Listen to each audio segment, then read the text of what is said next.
네, 방금 너무 좋은 질문을 주셨어요. 왜 여러 경제 지표들을 보면서 어떤 전문가는 뭐 경제 위기 올 거라고 이야기하고 미국 경제 위기 올 거라고 얘기하고 또 어떤 전문가는 아니다, 경제 위기 안 온다라고 이야기하는지 그 부분들에 대해서 왜 다른 생각을 갖고 있는지 이 부분을 뭐 의견을 드리겠습니다. 제가 다른 전문가 입장에서 말씀드리기는 어렵지만 아마도 둘 다, 양쪽 다 모든 걸 보는 것은 아니다. 그러니까 360도를 다 못 본 것일 수 있겠다. 그런 생각을 해봅니다.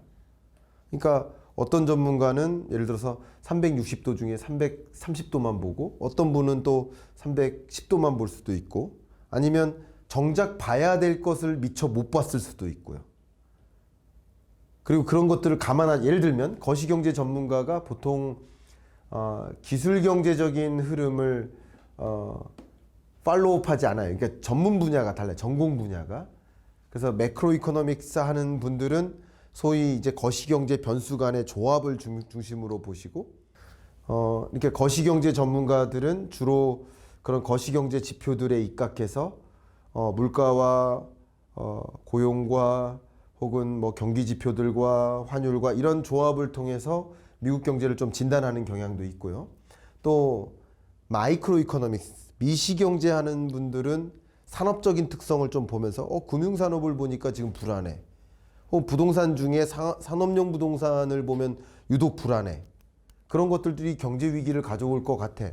라고 이제 미시적인 접근을 하는 분들도 있고 또 다른 접근은 예를 들어서 기술적 분석 같은 거, 자본시장을 분석하는 이게 분야가 여러 가지인데 기술적 분석을 하는 사람들은 미국의 주요 테크놀로지 기업들이 얼만큼 R&D 투자를 진행하고 있고 그게 결국 미국의 주요 기업들이 얼만큼 미래에 유망함을 계속 제시하고 있는지를 또 추가적으로 보여줘요.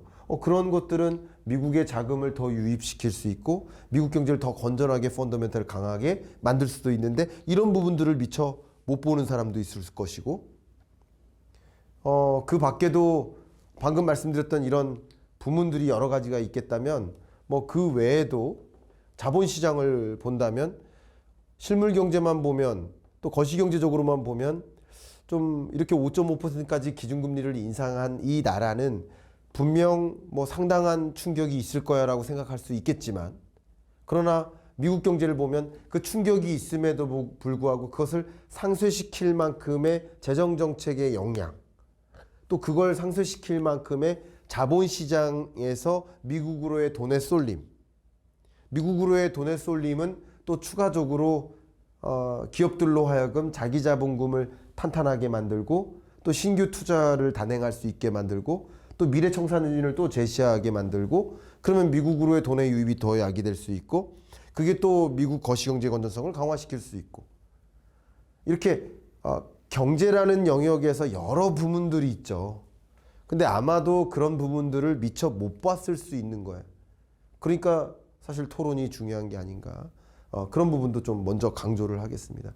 그래서 저도 역시 미처 못 보는 부분이 분명히 있을 수 있을 텐데 여러분들이 저뿐만 아니라 그런 여러 가지 조합, 그래서 저도 여러 가지 조합들을 다양한 측면으로 보려고 좀 노력을 합니다. 그러면 정말 미국 경제 위기 오는가? 일단 통화정책의 메커니즘에서 제가 이미 말씀을 드렸듯이 2022년부터 2024년까지는 4년 상반기까지는 가장 중요한 관전 포인트가 물가였습니다. 이 물가가 인플레이션, CPI 물가 상승률이 22년 6월 기준으로 6, 7월에 9.1%라는 41년 만에 최고치의 인플레이션에 도달해요. 정말 이 41년 전이 뭐였느냐, 그로부터. 그때가 오일 쇼크였어요. 그러니까 오일 쇼크 때 엄청난 고물가를 경험했고 그 이후 41년 만에 또 2차 인플레이션을 경험한 거야, 쉽게 말하면. 역사적 2차 인플레이션 시대죠. 그걸 경험했으니 역시 그 고물가에 대응하기 위해서 결국 금리를 대대적으로 인상합니다.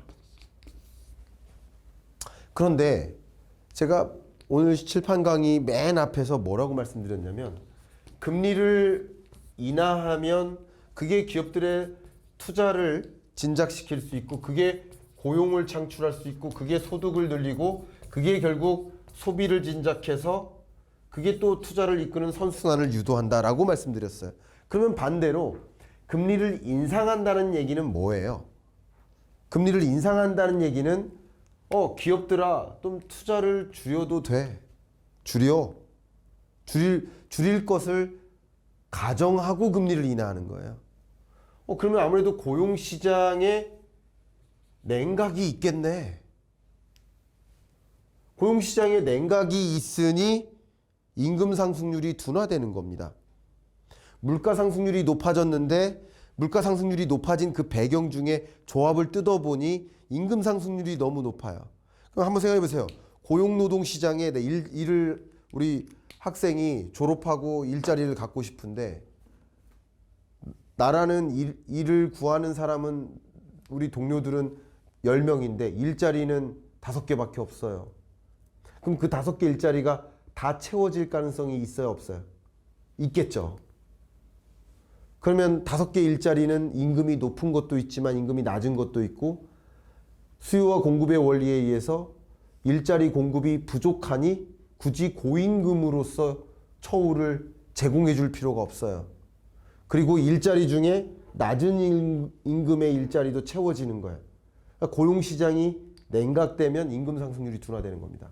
반대로 고용시장이 좋아져요. 신규 일자리가 많이 창출돼요. 근데 일자리가 100개예요. 근데 일을 원하는 청년들이 10명밖에 없어요. 그럼 이 10명은 어떤 일자리를 채워갈까요? 높은 임금부터 채워가겠죠. 그리고 이런 노동시장 상황에서는 아무래도 인력을 적극적으로 채우기 위해서 인력을 조달하기 위해서 노동력을 조달을 받기 위해서 높은 임금을 제시할 근로조건을 좋게 만들 가능성이 높겠죠. 그러니까 결국 고용시장이 냉각되면 소득 수준이 절하되는 것이고 그게 소비 감소로 연결되겠죠. 근데 제가 누누이 말씀드렸지만 이 기업의 투자와 가계의 소비 이걸 더한 게 내수입니다. 그러니까 금리를 대대적으로 인상하는 것은 그래도 어떤 종류의 경기에 하강 압력을 줄 수밖에 없는 거다라고 해석해 볼 필요가 있어요. 그래서 제가 경제전망서에 어떤 표현을 했냐면 미국 경제를 평가할 때 용인된 경기 침체라고 했어요. 그러니까 파월 연준 의장이 혹은 연준 위원들이 금리 인상을 단행하자라는 것은 기업의 투자를 줄이고 가계의 소비를 줄여서 물가를 안정화하자라는 뜻입니다.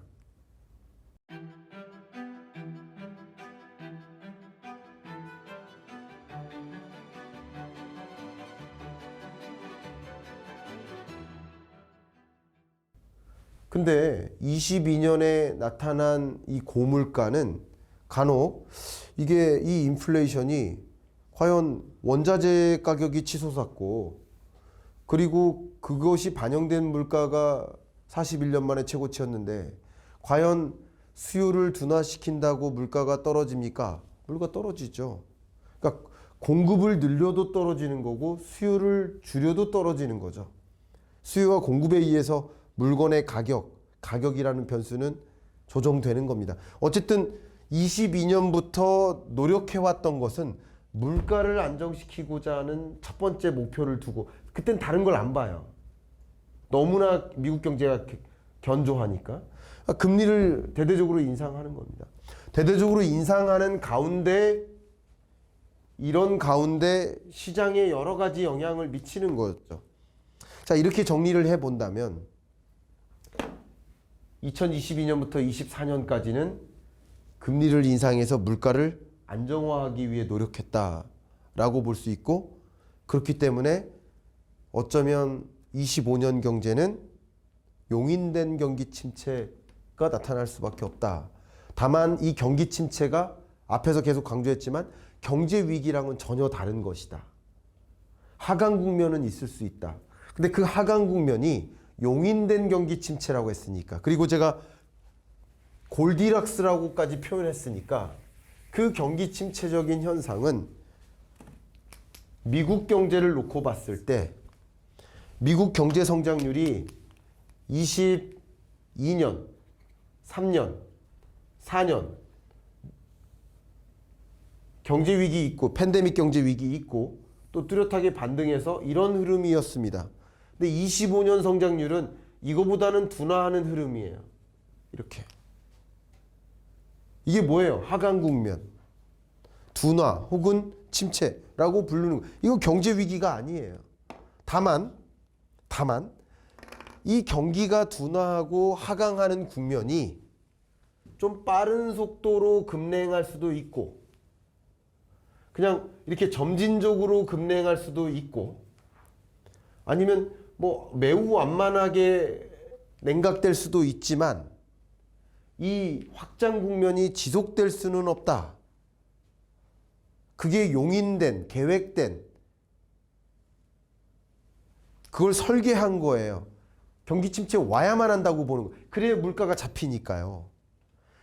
그래서 물가가 지금도 마찬가지입니다. 물가가 안정화되기 위해서 제가 필립스 커브 CPI 데이터 볼 때 설명을 드렸습니다만 필립스 커브가 많은 것을 설명해 주죠. 정말 오래된 이론이지만 이 이론 자체가 많은 것을 설명해 줍니다. 기본적으로 여기 실업률이 있어요. 여기는 물가 상승률이 있어요. 근데 필립스 커브는 물가와 고용이 어떤 관계하에 있다? 네, 역의 관계에 있다라는 게 필립스 커브예요. 근데 실업률이 높은 고용 불안 상황에서 실업률이 떨어지는 고용 안정 상황으로 만들고 싶어요. 그럼 고용 시장이 안정화되는 실업률이 떨어지면 이 관계 하에 의해서 이론적으로는 물가가 아무래도 이 정도의 물가에서 이 정도의 물가로 올라가게 되는 거죠. 이렇게 떨어지는 구간에는. 그죠? 그러니까 물가가 결과적으로는 이렇게 오는 구간에 물가 같은 경우는 이렇게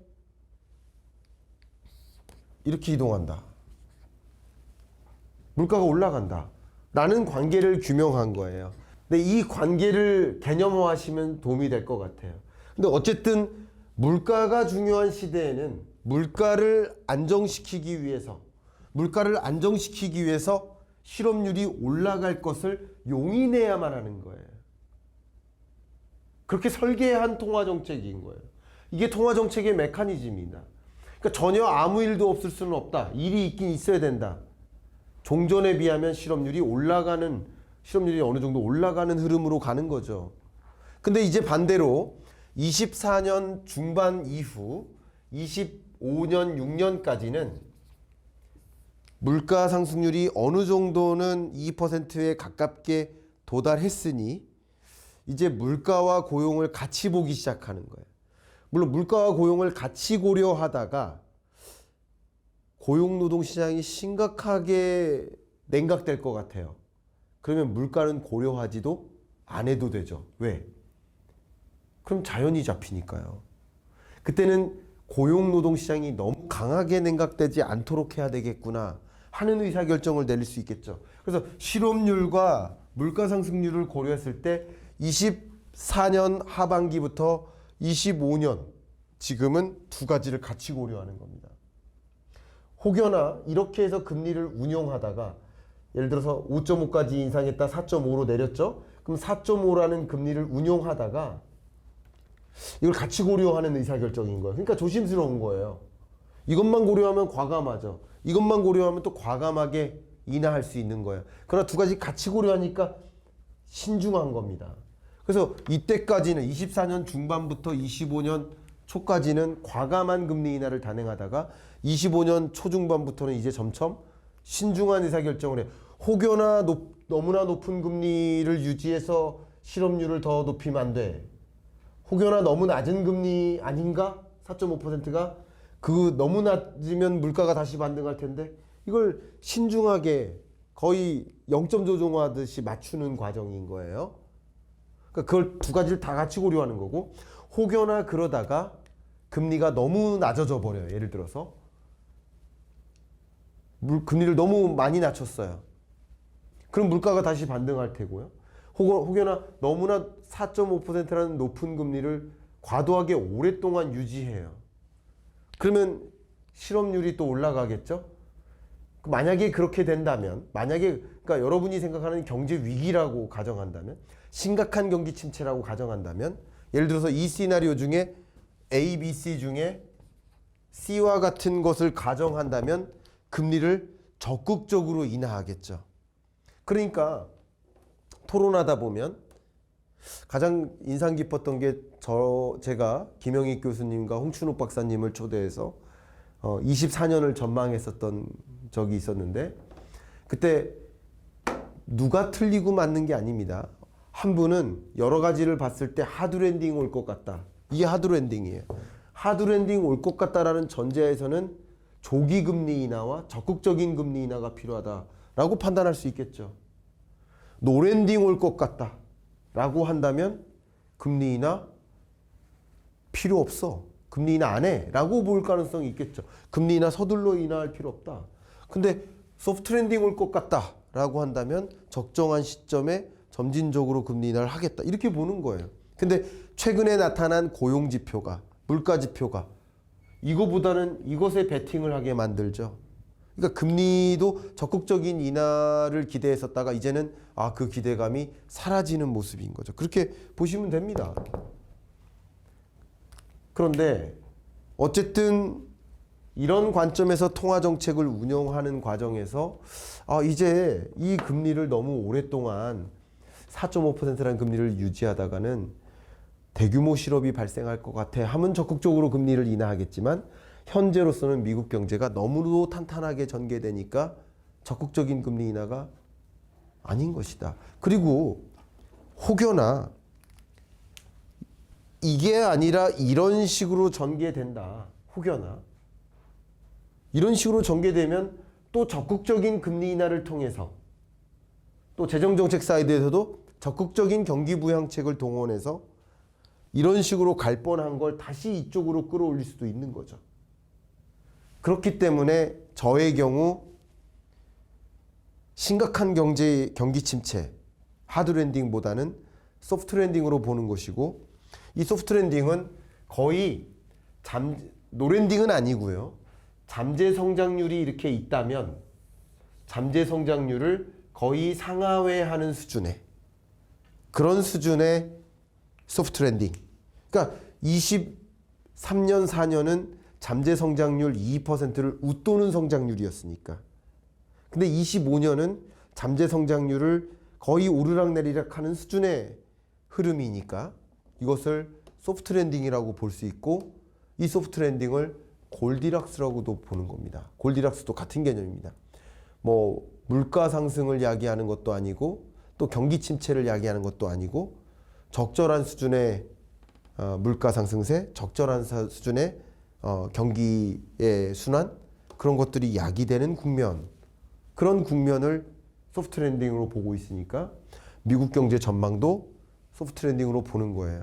그래서 경기 침체 오는가라는 질문에 대해서 마일드한, 매우 라이트한 경기 침체다. 그리고 그것은 이미 용인한, 가정한 경기 침체다. 경제 위기랑은 전혀 다른 성격이고 그 정도의 소프트 랜딩이 오는 것이죠. 그러니까 이런 국면에서는 금리 인하에 대한 기대감이 쏙 빠지는 거죠. 쏙 빠지는 국면에 주가가 조정되는 것이라고 볼 수 있겠습니다. 자, 이런 과정에서 의견을 또 드린다면, 이런 과정에서 그러면 소위 자본시장에서의 움직임, 특히 채권과 주식시장이라는 관점에서 어떤 것들을 고려해야 되는가라는 의견을 드리면서 마무리를 할까 합니다.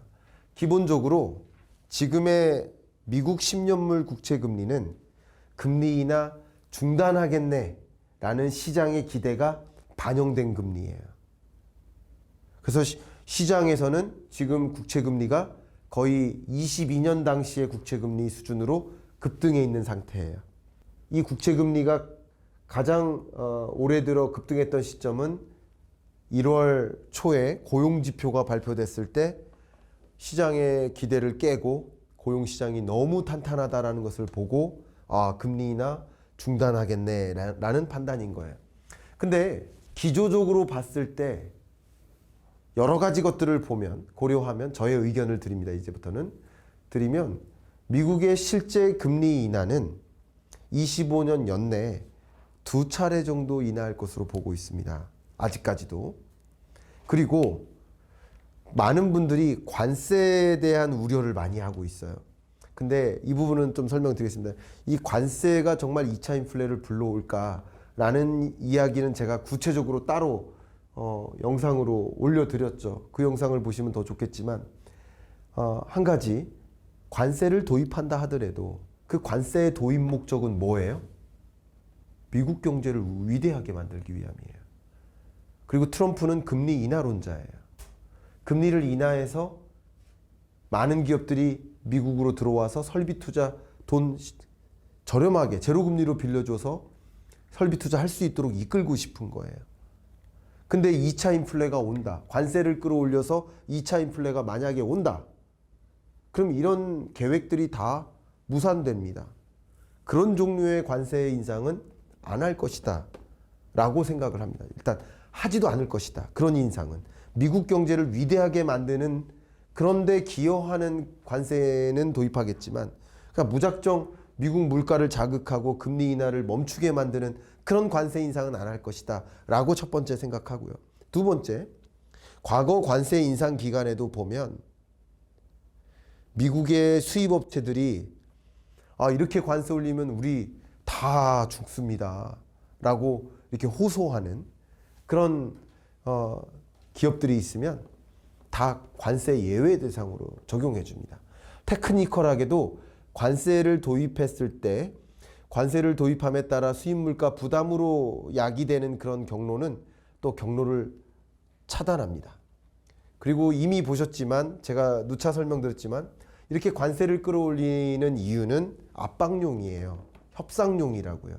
그래서 관세를 끌어올린다라고 으름장을 던지고 그 으름장에 먼저 반응하는 기업들이 그래요. 우리 수출할 생각 안 해요.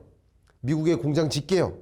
라고 하는 그런 기업들이 있다면 현대제철처럼 그런 기업들이 추가적으로 있기만 한다면 그러면 굳이 관세 안 올려도 돼 라고 할 것이며 제가 근거를 찾자면 넘칩니다. 예를 들면 2017년 트럼프 1기 때를 다시 돌아가 보면 실제 관세를 미중 간의 관세를 가지고 막 복잡하게 싸웠던 그 기간으로 다시 돌이켜 보면 중요한 얘기 하겠습니다. 그 기간 동안 트럼프가 임기를 시작하자마자 관세 전쟁한 것이 아니라 임기 시작 후 1년 후에 도입했습니다. 그러니까 당장 25년의 관세를 도입하는 그런 일을 단행할 거라고는 생각 안 할 수도 있습니다. 또 마지막 근거 하나만 더 드릴게요. 실증적으로 이미 그 영상에서도 강조했지만 트럼프 1기 때 미국 물가 상승률은 2% 언더로 떨어졌습니다. 중국 물가 상승률도 3, 4%에서 2, 3% 레벨로 떨어졌습니다. 우리나라 물가 상승률도 2%는커녕 0%대로 내려왔습니다.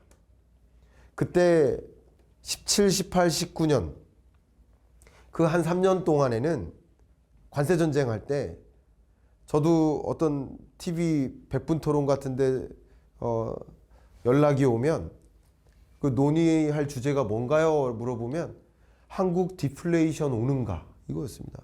일본처럼 잃어버린 20년 진입하는가? 이거였습니다. 주제가. 우리나라 물가 상승률이 실제 마이너스를 기록했었어요. 역사적으로 최초입니다. 그때가. 마이너스 물가를 기록했었던 게. 그러니까 이게 월별로 말이죠. 그러니까 실증적으로도 관세 전쟁을 일으킬 때 물가 상승률이 오히려 떨어지는 현상이 있었어요. 왜 그러냐면 관세를 도입해서 물가가 올라가는 영향도 있겠지만 사실 관세를 도입하면 교역량이 감소해요. 그럼 세계적으로 교역량이 감소한다는 얘기는 원자재 수요가 줄어요. 그리고 생산활동이 줄어요. 경기 침체 압력인 거예요.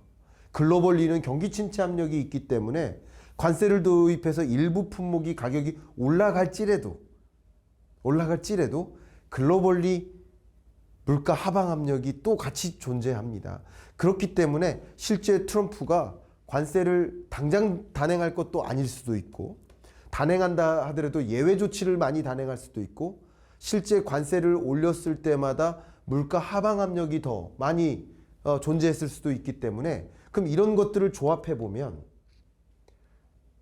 지금 24년, 25년 1월에는 금리 인하 중단할 것 같아. 금리 인하 중단론이 우세했지만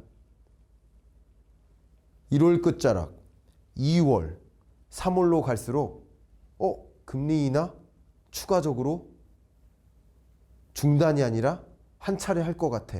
두 차례 할 것 같아. 라고 생각할 수 있겠죠.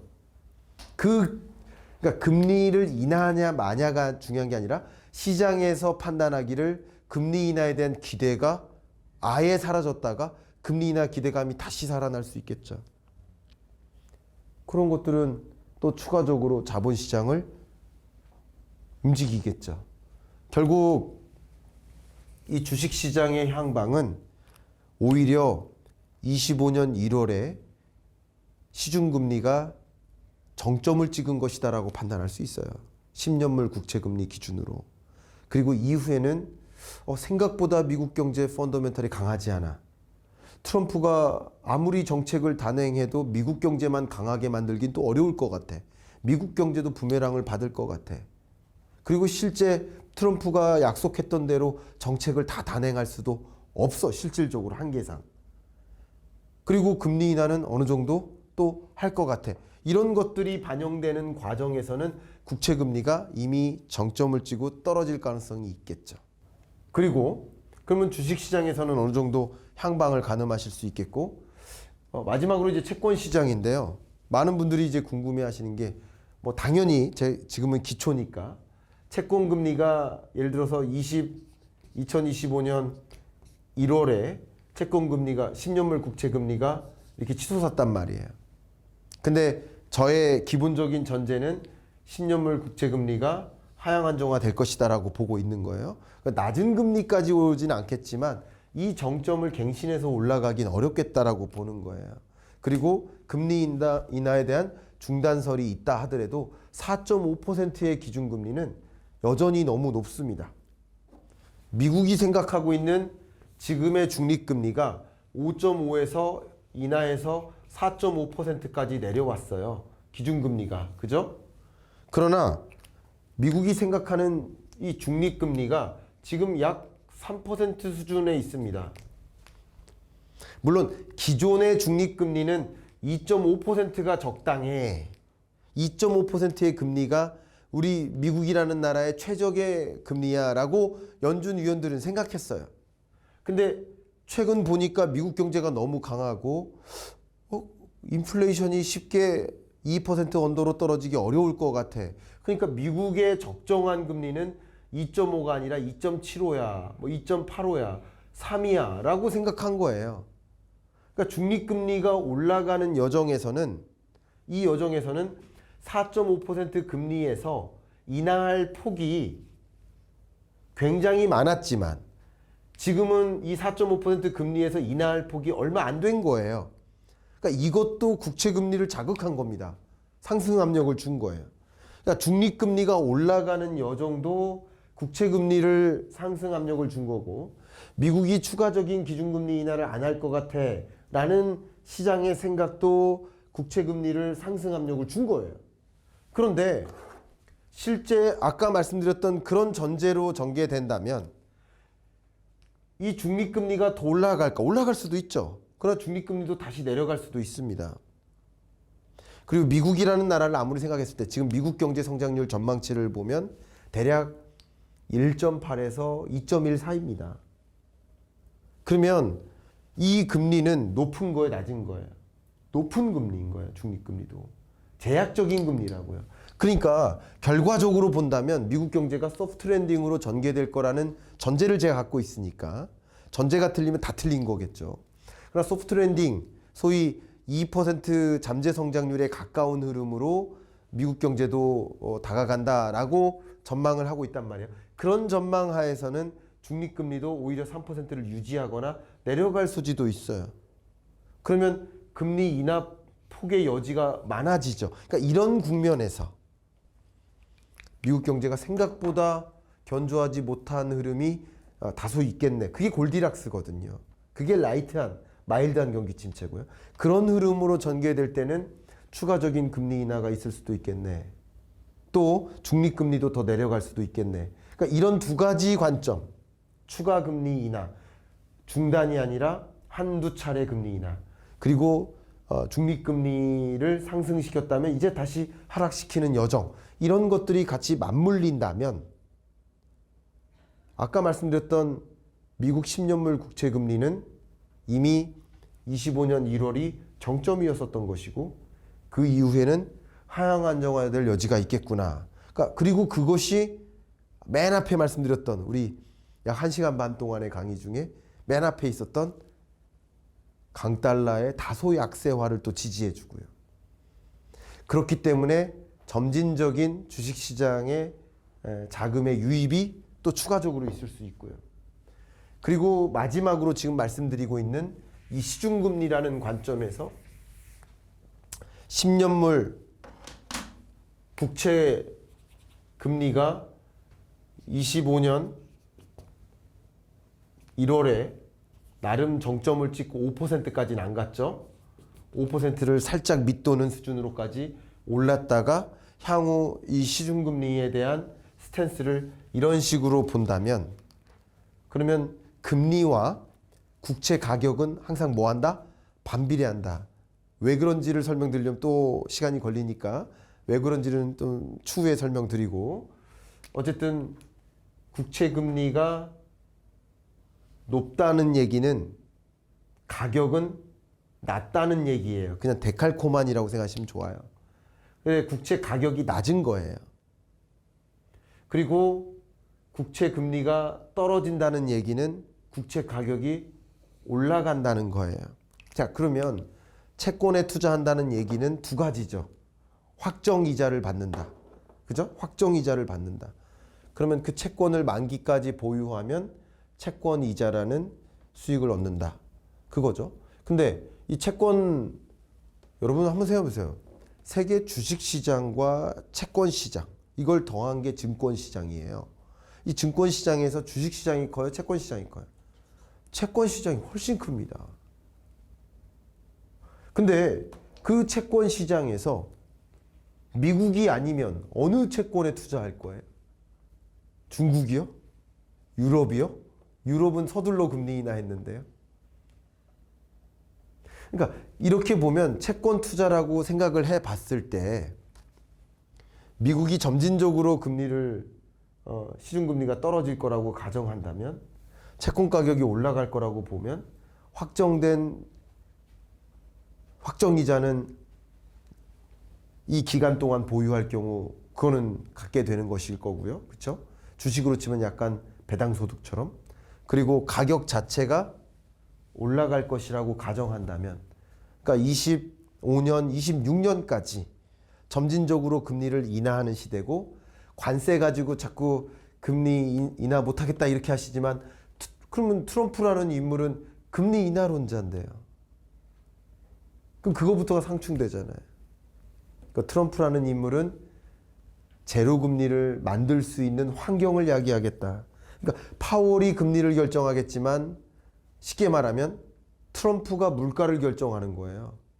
그러면 파월은 결정된 물가를 보고 금리를 결정하는 거예요. 그럼 트럼프 입장에서는 물가를 안정화시켜서 금리를 떨어뜨리고자 하겠죠. 근데 그런 여정에서 관세가 방해된다면 관세를 당장 도입하지 않을 것이라고 저는 판단도 합니다. 그런 관점에서 어쨌든 시중금리가 하향 안정화될 것이라고 가정했을 때 그러면 국채 가격이 올라간다는 것은 국채 차액도 커지겠죠. 그래서 그 두 가지 관점에서 저는 개인적으로 채권 투자에 대해서는 긍정적인 입장이라고 보고 있고, 그 긍정적인 입장을 보고 있는 것은 24년 중반부터 26년까지는 피벗의 시대다. 그래서 제가 25년 경제전망서의 제목을 피벗의 시대 2025년 경제전망이라고 하지 않았겠습니까? 그렇게 가정하시고 여러분이 내리셔야 될 다양한 의사결정을 내리시면 어떨까, 이렇게 의견을 드리고, 국장이라는 대질문이 있는데, 국장 같은 경우는 이런 기조와는 달리 어쨌든 이 정치적 리스크라고 하는 물음표가 해소되지 않았어요. 제가 직접 투자라는 관점에서 해외 기관 투자자들이 국내 PE사를 통해서 어떤 투자 의사 결정을 내린 투자자들이 이 정치적 리스크가 등장하자마자 모두 투자를 철회했던 것처럼, 어쨌든 정치적 이런 불확실성이 존재하는 한 대대적으로 한국에 투자해야 되겠다라는 생각을 하기가 어려울 겁니다. 그래서 정치적인 그런 변화는 저도 가늠할 수가 없지만, 정치적인 그런 현상들이 어떻게 전개되는지를 좀 들여다보면서 좀 물음표가 좀 쪼그라드네, 아니 물음표가 지워지네, 아니 물음표가 다시 커지네 라는 것들을 여러분 가늠하시면 좋겠습니다. 제가 물음표라고 표현한 것은 뭐냐면 찬반이 아닌 거예요. 여러분들도 역시 마찬가지로 정치적 견해를 가지고 이렇게 됐으면 좋겠다, 아니면 이렇게 됐으면 좋겠다라는 의견은 있으실 겁니다. 그러나 그 의견을 가지고 경제 현상을 보는 게 아니라 어쨌든 뭐가 어떻게 될지 잘 모르겠어 하는 것, 그게 불확실성이고, 그 모르겠어 하는 물음표가 줄어드는 구간이 있고 지워지는 구간이 있고 더 커지는 구간이 있을 거예요. 근데 이게 줄어들거나 지워지는 구간에, 그런 구간에 자금의 유입이 있을 수 있다.